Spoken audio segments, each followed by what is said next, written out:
Hope you guys are doing well. Welcome back. So in this video, I'm going to show you that how you can install the Signal on your device, on your desktop. So let's start. So first of all, what we have to do, simply we need to download the Signal. So as you can see, I've already downloaded it. Here's a setup. So I'm going to click on the setup for making it run.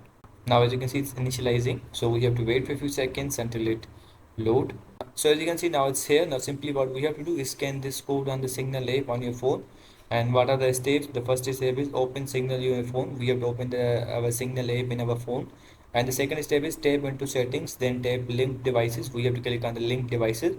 And the tap Android or link new device iPhone. So we have to click on this. As you can see in the Android, we have to tap on the plus icon or link new device in the iPhone. You will option this. And after doing these all things, simply you need to scan this code. And after the completion of scanning, your Signal ID will be opened. So in this way you can install the Signal app on your PC. I hope you guys understand this video that how you can do this. So see you guys in the next video.